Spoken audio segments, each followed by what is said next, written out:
For your safety, please review the following notice. This service information is intended for use by a qualified service installer, service agency, or the gas supplier. This video is not meant to replace the installation and operating manual.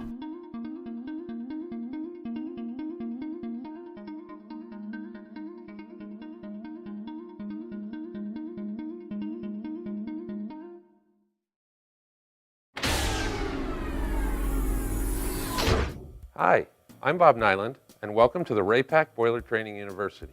Today, we will show you the key points for an XTherm startup. Step 1.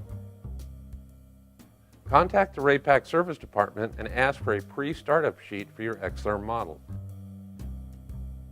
Fill out the pre-startup sheet and return it to Raypak prior to starting the heater.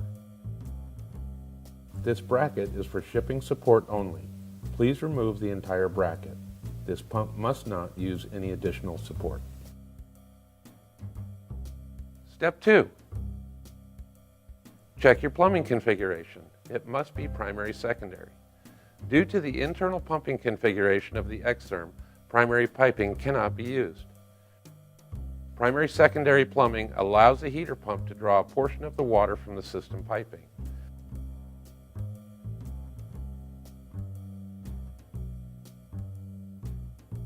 Primary piping is best described as having 100% of the system flow going through the heater. Step 3. Check for proper venting. The XTherm requires Category 4 venting. Category 4 venting is rated for positive pressure and the production of condensation in the flue gases. AL294C stainless steel is generally used.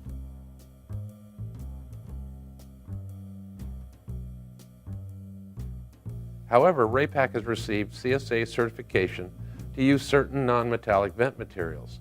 PVC, CPVC, and Centrotherm polypropylene vent material may be used if the return water temperatures are low enough. Step 4. Check for proper combustion and ventilation air. Please refer to the installation operating manual for the proper opening sizes. If you are using room air for combustion, you are required to have 2 openings communicating directly with the outdoors. One must be located 12 inches from the ceiling, and the other must be located within 12 inches of the floor. Each opening must equal 1 square inch of net-free opening per 4,000 BTUs of input. Rooms with combustion air ducts are required to have a minimum ventilation opening of 1 square inch of net-free opening per 20,000 BTUs of input. Step 5. Check your gas line and meter installation and sizing. Verify the gas pipe diameter and length fits within the National Fuel Gas Code recommendations.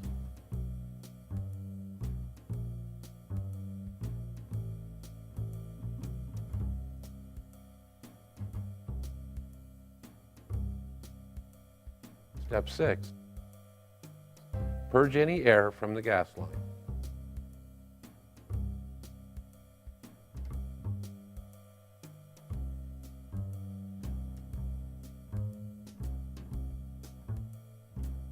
Step 7.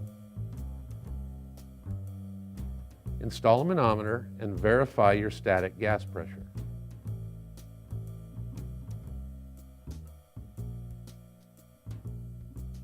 Step 8. Fill the boiler with water, purge the air from the heat exchanger, and check for leaks. Step 9. Verify that you have the proper circuit breaker rating.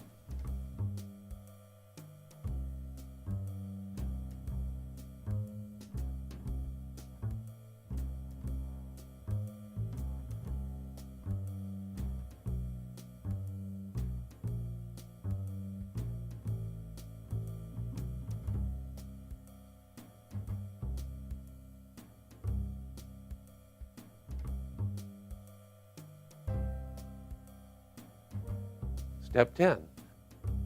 Verify correct power is connected to the unit. You want 120 volt AC, 60 Hertz, and less than 1 volt AC from common to ground. Step 11. At this point, you want to turn main power on to the heater.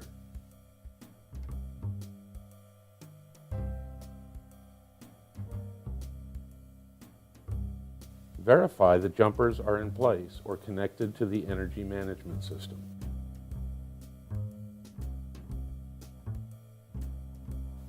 Verify the system sensor is wired correctly. Step 12. Reset any trip safeties and verify that no unsafe conditions exist. High gas pressure switch, low gas pressure switch, low water cutoff, auto and manual high limits.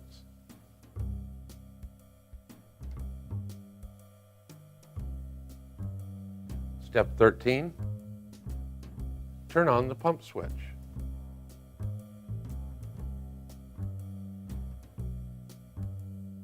Step 14, turn on the burner switch.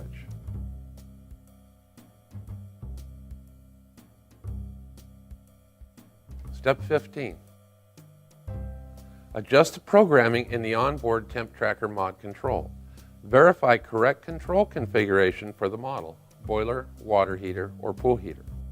Press all three buttons to access the programming. Set your mode of operation. You can select one of 8 modes.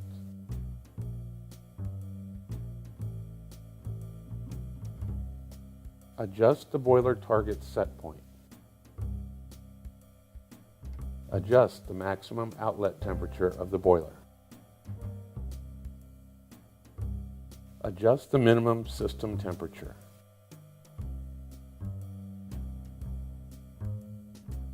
The next screen is for the burner delay.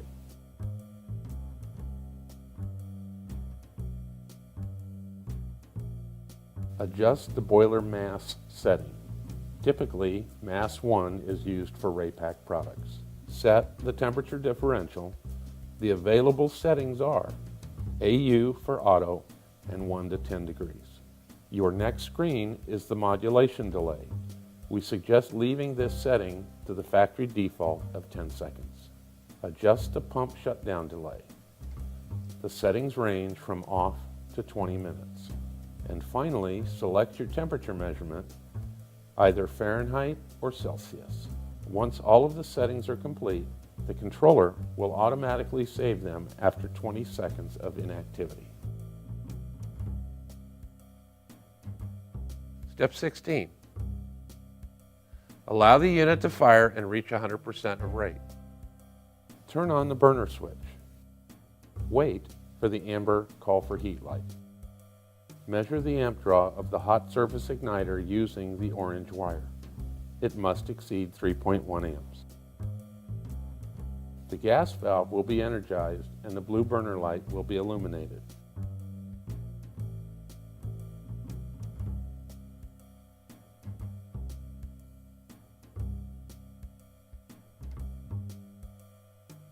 Step 17.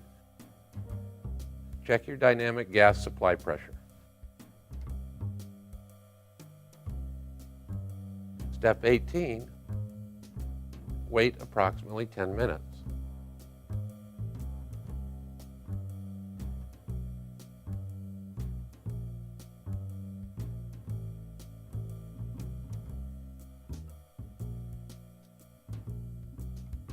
Step 19. During the wait period, verify the injector pump status lights, dip switches, and dial settings are correct. Dip switches 2 and 3 are on, 1, 4, and 5 are off. The dial is set to 10.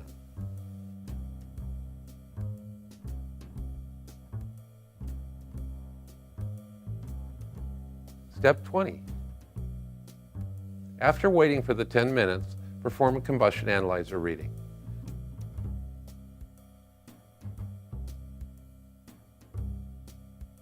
CO2 must be between 8.5 and 9.0%. Your CO should be less than 100 parts per million.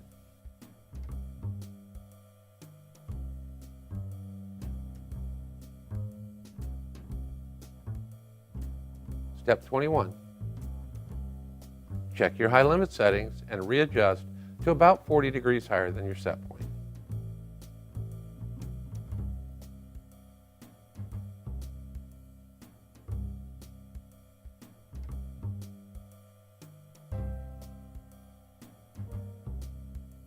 Step 22.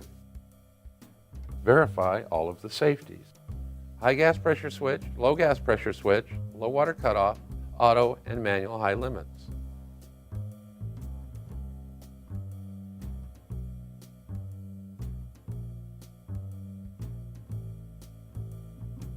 Step 23. Cycle the unit a few times by only turning off the burner switch and then turn it back on. Step 24. Verify the unit will relight without any lockout problems. Step 25. Completely fill out the startup sheet in the back of the installation and operating manual and return it to the Raypak service department. Congratulations, your startup is now complete. And remember, this video is not a replacement for the installation and operating manual. You can also contact your local Raypak salesperson to find out more about hands-on training held here at the factory for our commercial product lines.